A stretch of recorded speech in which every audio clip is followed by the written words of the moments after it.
Welcome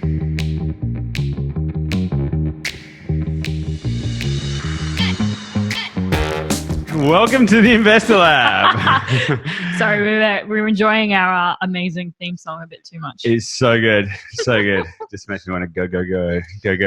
So welcome to the Investor Lab. My name's Goose. My name is Gabi. And you are listening to, obviously, the Investor Lab, the auditory epicenter for passionate people seeking a life of freedom, choice, and abundance. Sounds like us, mate. It definitely sounds like us. So this is our fifth episode of the podcast. Now, by the time this comes out, this is going to be, we're currently mid-December, just to break the mystery. If someone's listening to this in the future, it's currently mid-December 2019. 2027. It's not. We're living in different we're living in different time zones. We're living in different time zones.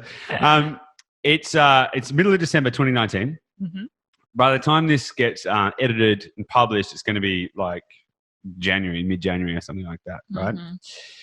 But nonetheless, I wanted to take a little moment just before we really get started and kick into it, to reflect on this time of year and you know what it means for us and other people, right? Mm. So, I mean, typically when we get to the end of a year, it seems like it's a massive time for people to reflect and consider how they want the next year, 2020. Yeah, for sure. Have you put any thought into that? Well, we put a lot of thought into it, don't we? Pretty much day in, day out. I think it's, if anything, you hear a lot of people get sucked into the setting, New Year's resolutions and that kind of stuff. But I'm not against New Year's resolutions. I think they're great. But I think it's just taking the time for what it is to reflect.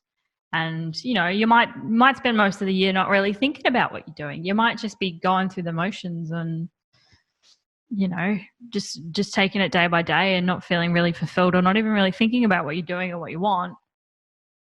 But I feel like that's the best part about this time of year. It's actually checking in with yourself and going, oh, where am I at? How was this year? Am I satisfied with where my life is going? Do I need to spend more time with my friends? Do I need to spend more time with my family? Am I feeling fulfilled? That's what I like about this time of year. Yeah, I think you touched on a good point there. Unsurprisingly, I have a polarized view to some degree, which tends to happen. Shocking. I actually kind of am opposed to New Year's resolutions, and I'll explain why. When people position a significant milestone as the only point of reflection and consideration for further action, it means that they are not positioning their idea of change within the vector of their day-to-day life.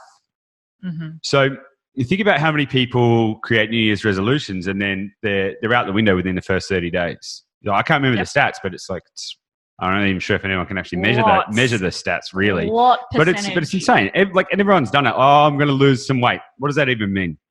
Oh, I want to make more money next year. What does that even mean? And people don't really qualify or quantify it. But what happens is that, as you kind of touched on, people will get to this time of the year and they'll be like, right, I'm going to change and I'm going to do really amazing stuff next year. And then they get a month in and they don't have any systems or processes around continuously checking in and knowing whether they're still on that path. And so all of a sudden 12 months goes past and they get to November, December, and then they look back and they go, oh, hang on.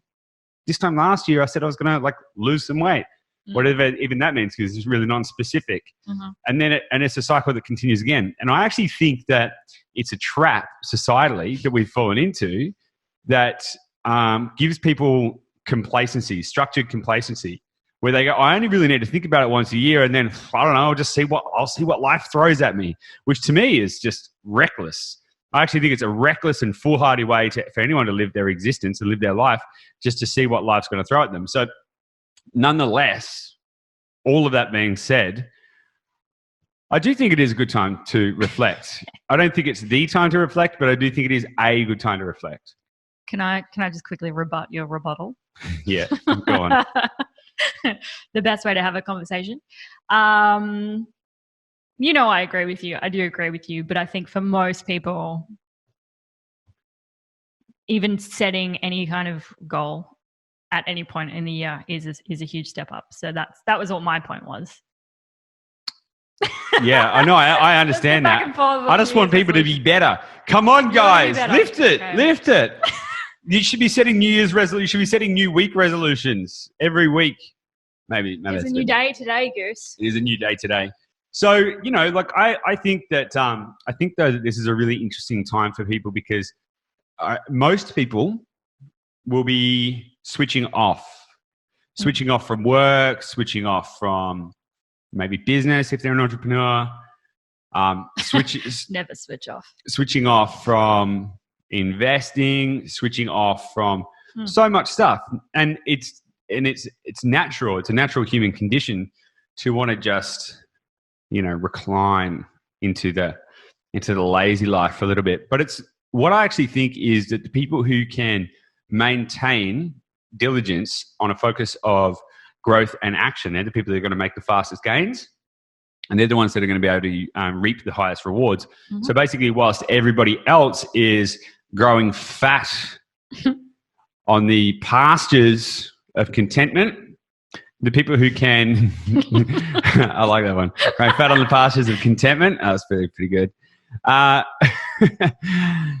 the people who actually can stay focused on their vision and their path and their direction, they're the people that are going to make the greatest strides. I mean, if you think about it, not that we're talking in parallels here, but if you think about the percentage of the largest businesses in the world who were born in times of recession or in times of flat or declined markets, they're the businesses that are currently the biggest and strongest today. Now, that may be a very different vector to someone investing in property or potentially someone investing in shares or potentially someone investing in business. But the same principles apply. Is when the market is quiet is when you need to be making the biggest progressions forward. When I say market, you can apply that same philosophy to your human self. I mean, for me personally, I have recently started investing in a personal trainer. Mm-hmm. And you're loving it. I'm loving it. Now, this time of year is the time of year that people would normally be like, oh, it's cool. I'm just going to take a bit of time off. It's Christmas. I'm just... pudding. Yeah, a couple of lunchtime beers, whatever. It's the end of the year, right? It's basically No judgment, though. No judgment. No, not at all. But what I was actually really impressed in, I haven't even told you this, Gabby. Oh. So my personal trainer was texting me yesterday and he was saying, okay, cool. So obviously we've got Christmas. I don't want to work Boxing Day. But how are we going to structure your trainings around this festive period so that we can maintain consistency and momentum? Nice.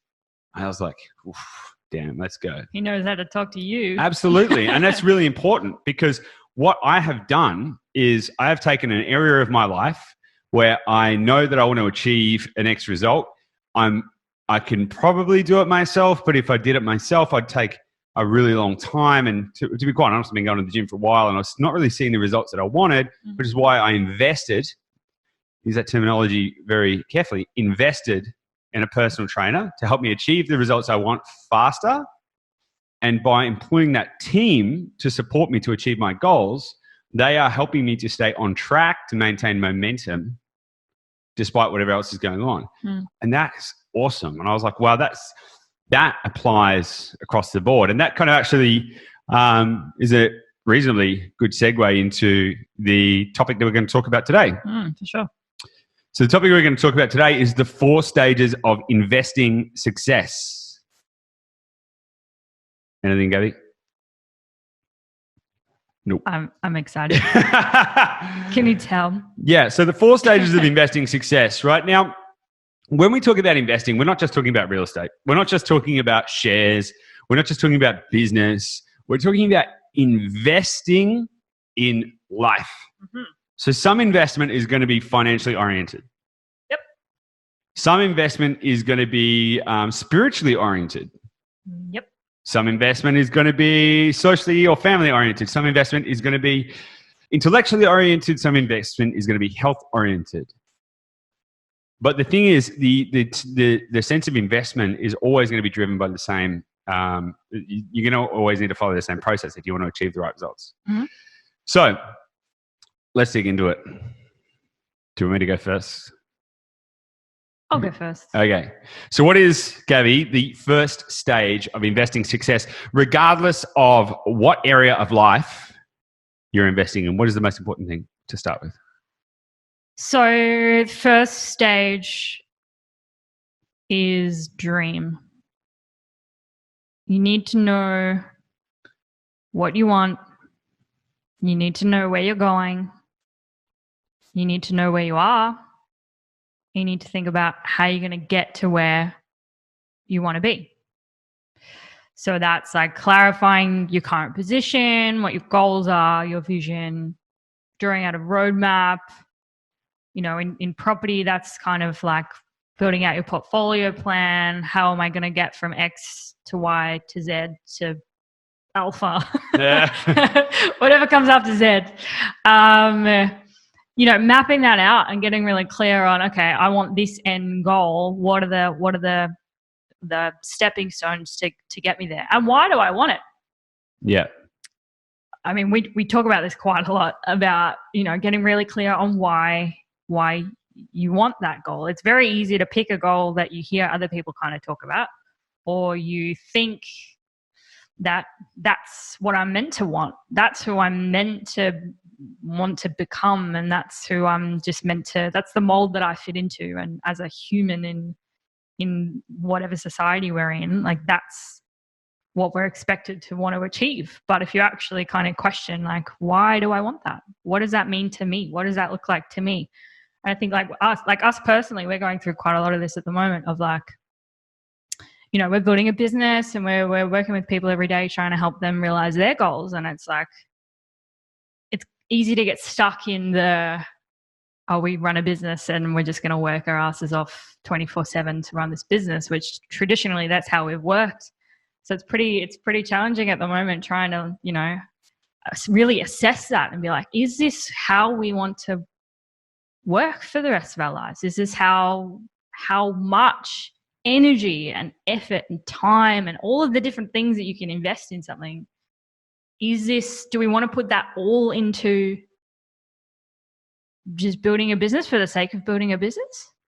What do we actually want? Who do we actually want to be? And it's a really cool position to be in at the moment to be able to, you know, analyze that, to think about that.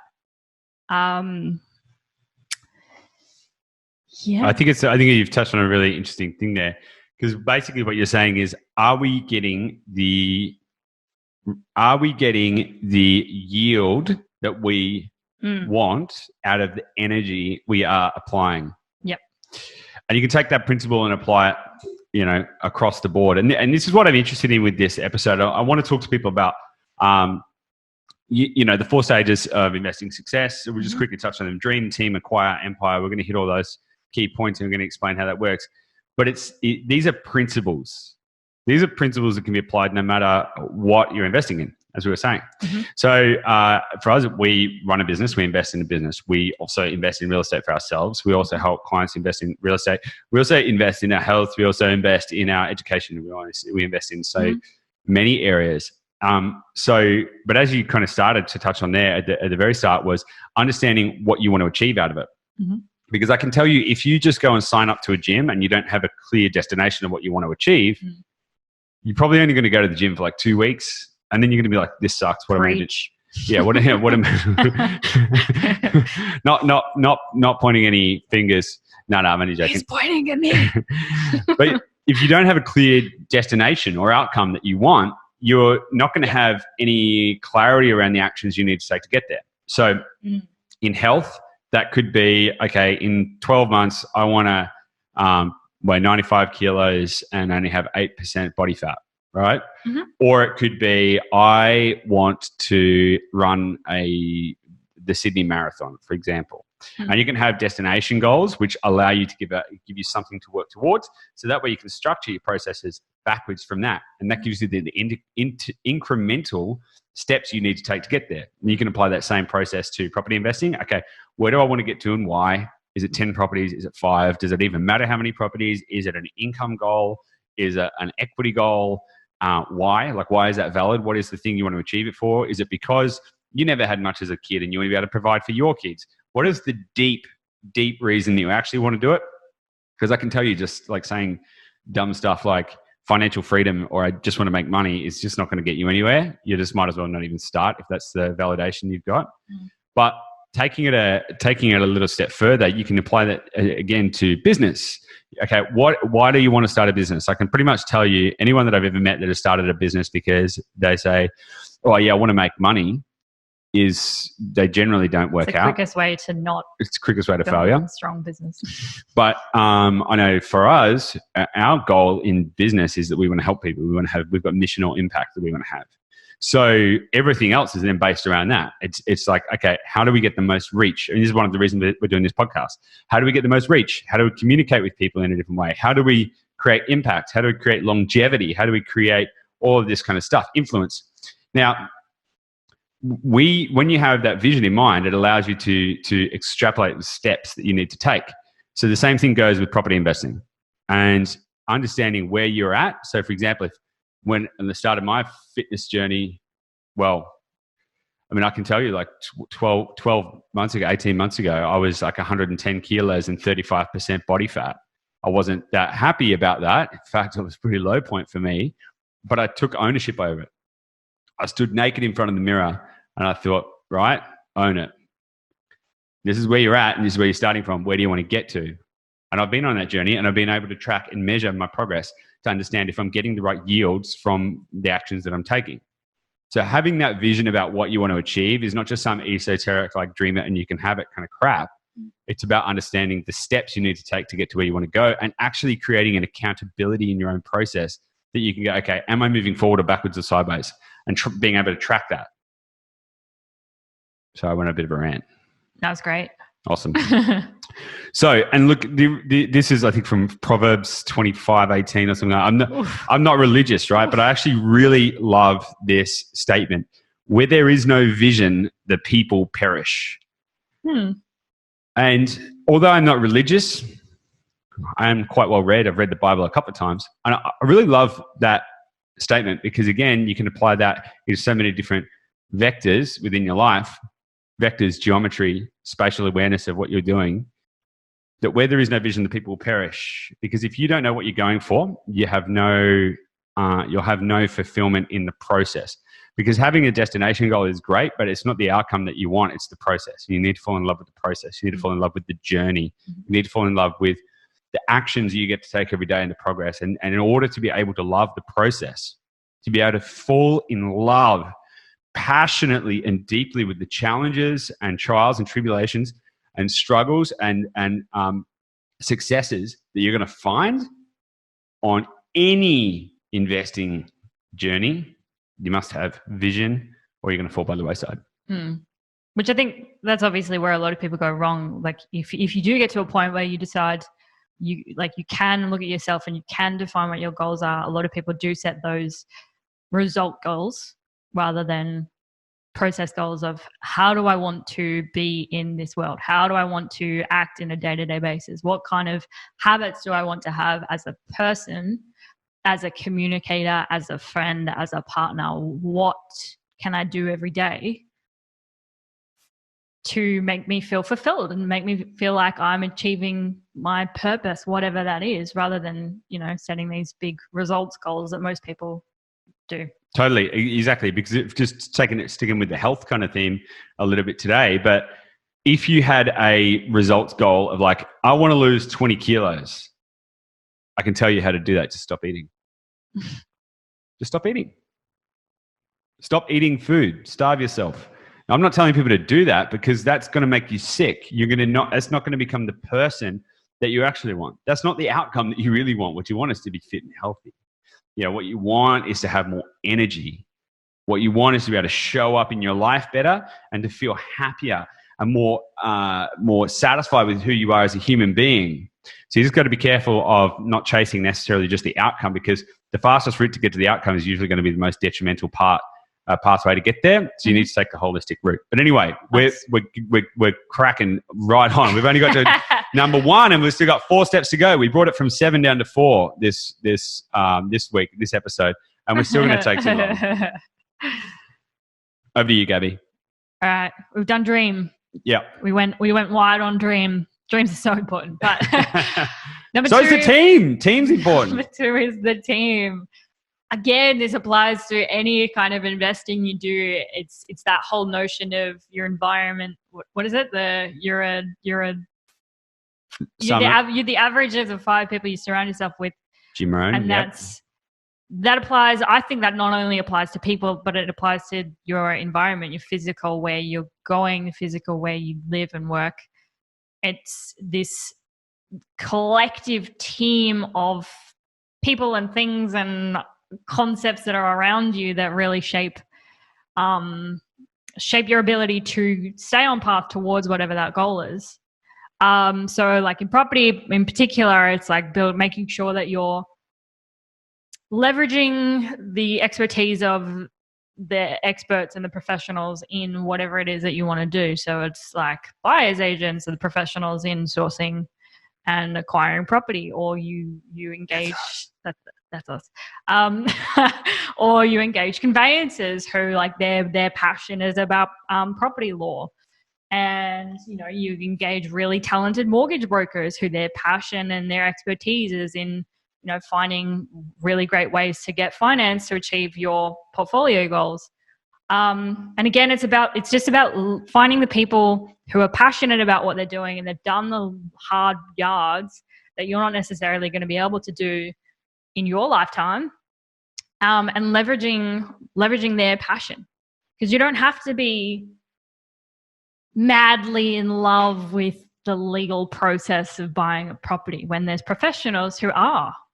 There's other people who are that are dedicated to learning that aspect, so you don't have to necessarily learn it. So I think a lot of people, like, let's take numbers for example. A lot of people, I think, again, in property as an example, get caught up in the numbers seem really complicated and they kind of get overwhelmed, and it's that analysis paralysis of, oh shit, I need to wait until I just need to learn more. I need to research more. I need more data. I need to master this. I need to master how to read this, when that's not necessarily the case. If you want the result and you want the process of being an investor, part of that is building that team around you that can do it better than you and can do it with more passion than you and can do it faster than you and can do it safer than you.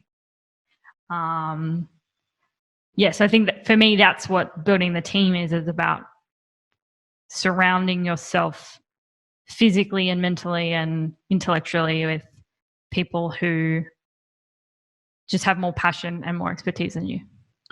Absolutely. I would go a bit further than that, and I would say it's about perspective and custodianship as well. Mm-hmm.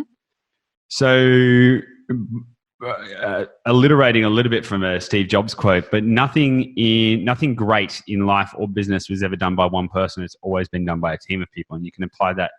Any great success you've ever seen, you can apply that, whether that be, well, I think there's people that have gone up ever as solo, but in a general sense, you're going to have a team no matter what mountain you're going to climb or where you're going to go.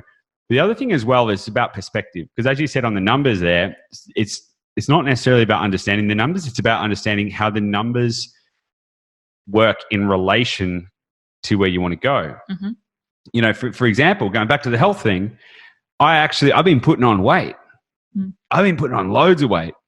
And I was actually, the other week, I said to my personal trainer, Ben, shout out to Ben if you're listening. I said to Ben, dude, I don't know what's going on, man. Like, I'm watching what I eat, and I'm going to the gym, and I'm doing all this stuff. And man, I've put on like 3 kilos. Mm. He goes, okay, cool. Show me your numbers. Show me your data. And I'd actually put on about 100 grams of fat, but I'd put on about 3 kilograms of muscle. And he was like, what's the problem? And I was like, oh, hang on. Yeah, okay, right. So he's like, you're actually progressing extremely well towards your goals. There's no problem here. And I went, oh, right, okay.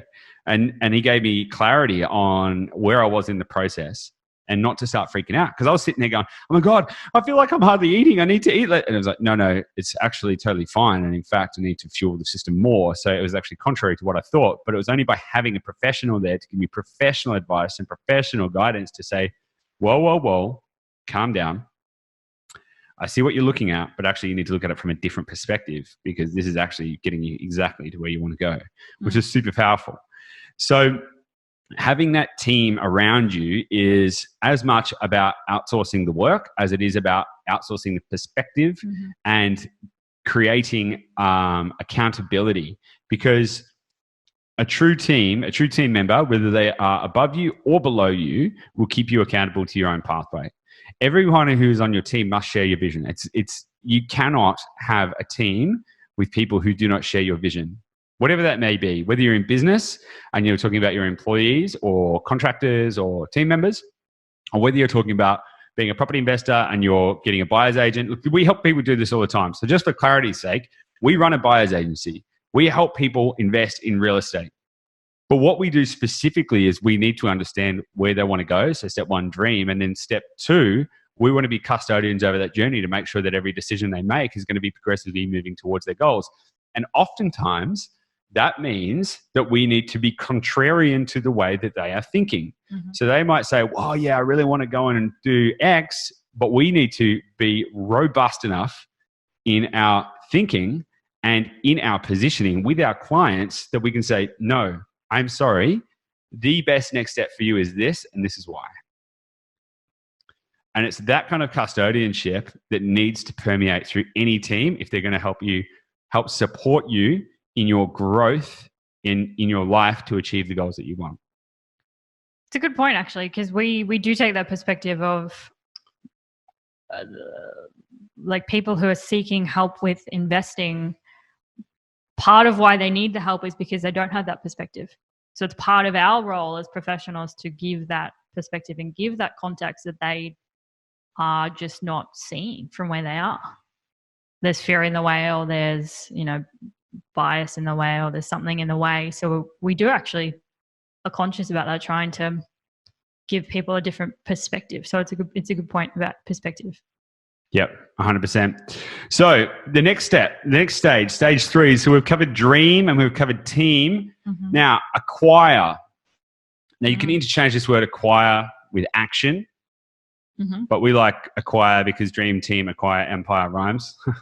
Just sounds nice. Sounds good.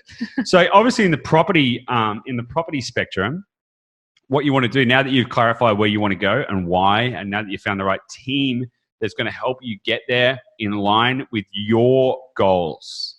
It's going to help you. They're going to be custodians on your journey, not you on theirs. Then you need to start acquiring. Now, I'm going to change the context of this so it applies in as many ways as possible. In a property sense, that would actually mean starting to take action and going out and buying properties, because nothing is a prerequisite to success like action.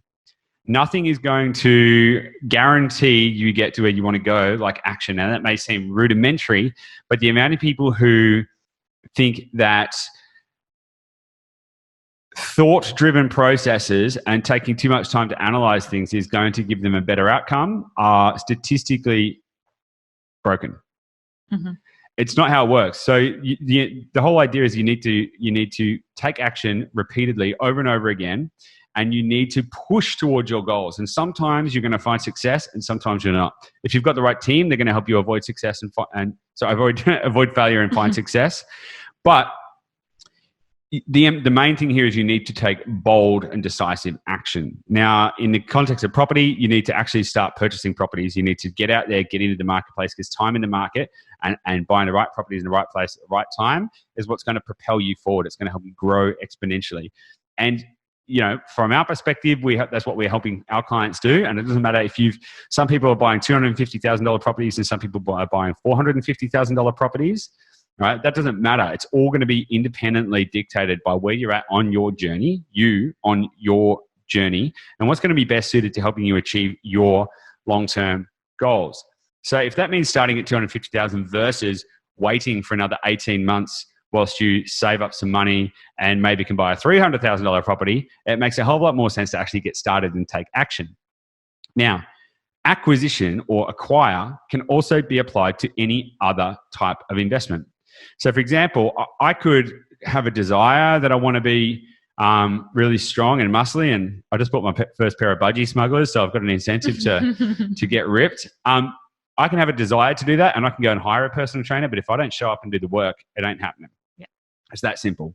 You cannot think your way to fitness. You cannot think your way. I know that Napoleon Hill has a book called Think and Grow Rich, but even that book is about thinking and taking action. It's like think and take action and grow rich is probably what it should be called. So the same thing applies. Now, whether it could be investing in shares, it could be investing in business. All of these things can be applied in the same way. If you don't show up and take the requisite action to achieve those outcomes and leverage the support and expertise and custodianship and guidance of your team, you're going to wake up in 10 years' time and find you haven't gone anywhere. Thoughts, Gabo? Just thinking about the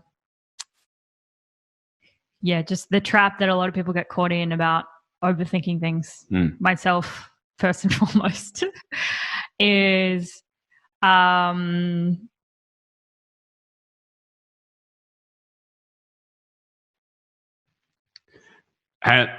me quickly interject there. How much time have we got left?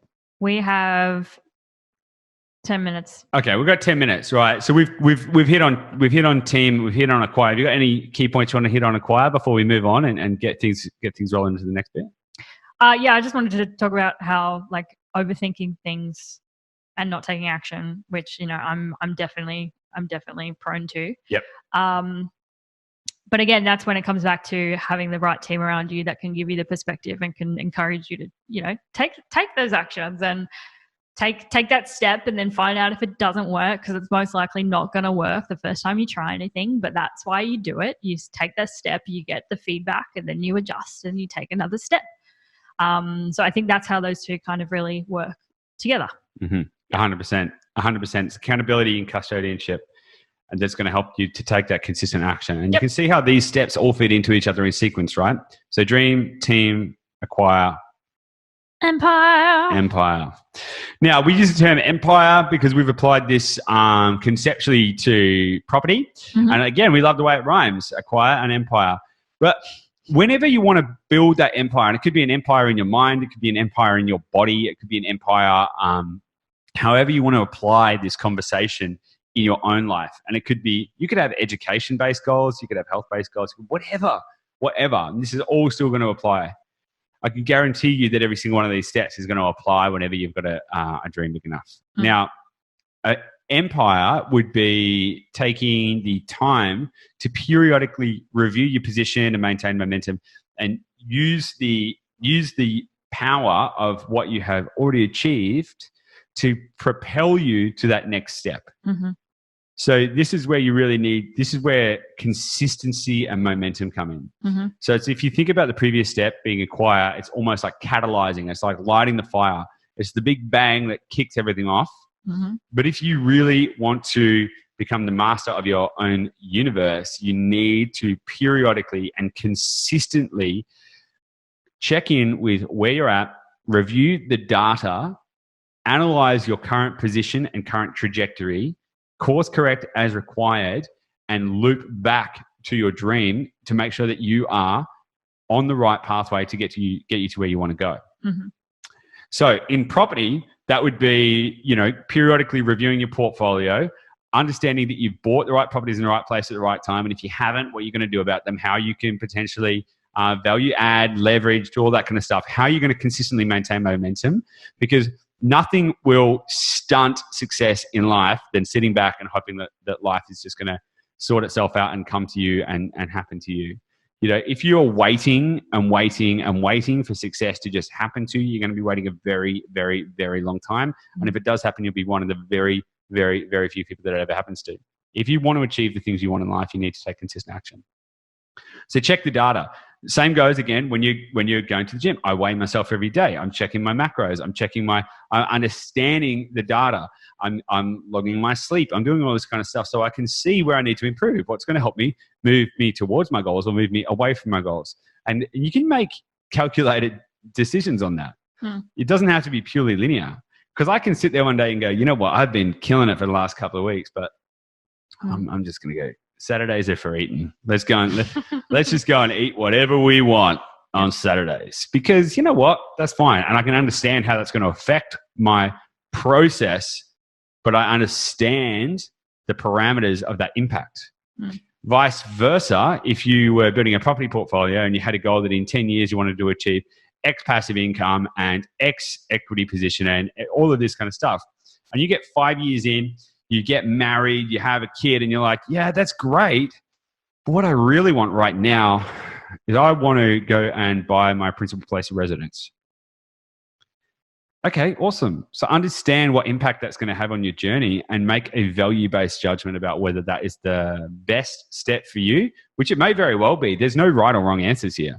It's about understanding. It's about taking calculated, process-driven analysis of every action you take to make sure that it is in line with the person that you want to be. What advice would you have for people who maybe aren't in the habit of constantly reviewing their progress, whether that's in property or health or themselves as a whole? It's a great question. So it's not going to be easy. Here's just the raw facts. It's not going to be easy. If you are not in the habit of continuously tracking your data, and when I say tracking your data, that could be journaling, that could be writing out your goals every day, that could be wearing a Fitbit or an Oura ring, that could be keeping up-to-date cash flow analysis on your whole portfolio. There's many different ways, but when it's about collecting the requisite information that is going to allow you to maintain perspective. Okay, so the process to do that is going to be practice. There is no real short, fast, quick and easy solution to taking on that process, but you have to have a desire, which is where it comes back to dream. If you just say, I want to make some money, you're not going to actually really be that motivated to really, stay that much on your course. But if you have a goal that I want to help my aging parents retire well and they've got no money, so I need to achieve X, so I can do X, so I can help somebody else, and you've got a really process-driven goal, you're going to have a reason to want to understand where you're at on that journey. And so depending on what this investment is in the context of this conversation is going to dictate the type of data analysis you need to complete. However, that being said, I would say there is an easy hack for anyone to do it for any part of their life. And that is daily journaling and daily goal setting. Mm-hmm. So when I say daily goal setting, I don't mean just sitting there every day and thinking up new things and like, today I want a hot air balloon and next week I want to go to Japan. It's like, it's about staying aligned. It's about keeping yourself in consistent alignment. When you've got a vehicle, when you've got a motor car, you need to periodically give it services to change the oil, to get the wheels in alignment, to keep it operating the way it should so that it doesn't, decay. And the same thing goes for your own journey in investment, property, health, whatever. So my advice for anyone starting out, I'm happy to actually dig into this with anyone. I'm really passionate about it. But my advice to anyone who wants to start trying to work out how to track their data is to consistently write out your goals every day, 30-day, 90-day, and I do 25-year sometimes I do 10 years, sometimes I do 1 year. It's a future pace goal. So pick whatever's going to work for you that's tangible and applicable, because not everyone has 25-year goals like me. So maybe you just do 30-day, 90-day, and 12-month goals so you can stay in line. Now, your 12-month goals probably shouldn't change that much. Your 30-day goals are going to change quite a lot. But if you can consistently decide what you want there, I have in my 30-day goals, I write down stuff like what I want my body fat percentage to be in the next 30 days. I write down stuff like how many books I want to read in the next 30 days. I write down stuff like, how many days I want to work and how many days I don't want to work, all this kind of stuff. And by creating clarity, it gives me the ability to then reflect on whether or not I'd achieve them. And if I haven't, that's totally fine. That's totally fine. That doesn't mean it's complacent, like just write them down and if you don't do it, it's whatever. It gives me the ability to course correct. So if I write down, for example, in my 30-day goals, that I'm going to read for 4 hours every day, well, that's probably not achievable. Okay, run a business, got a busy life, all that stuff. But if I write down, I'm going to read every 4 hours every single day, and I get to the end of my month, or I even get to the end of my day and I do a daily review, which is really, really beneficial, which is why I recommend writing down your goals every day, because it gives you that opportunity to stay dialed in every single day. I'll know that I haven't achieved that. And I'll be like, okay, cool. Is this something that's actually achievable? Do I need to adjust my projections? Because I could sit there and say, I want to buy 1,000 properties in the next 10 days. I'll get to the end of day one and I will have failed. And that's not really going to be setting me up for a pathway to success, because it's not rooted in process-driven reality. Whereas if I said I wanted to buy 5 properties in 2020, well, that's a stretch goal, but I can map out the pathway to see how I can practically achieve that. If I said I want to gain 10 kilos of muscle and I want to do that in 24 hours, there's almost no way to do that. And so the only result of that is that I would experience failure. And so that's not really a healthy way to drive yourself forward, which is why you need to have the right processes around what you're doing. So the thing is, being able to track yourself and tracking your failures is not a reason to get upset. It's a reason to give you the perspective to know what you can and can't do. And it also gives you the ability to analyze the efficacy of your energetic investment into what you're doing. Because if you sit there and you're like, I really want to buy 2 houses next year. And so you might set some process goals around that. Like, I'm going to save 10% of my income, let's just say.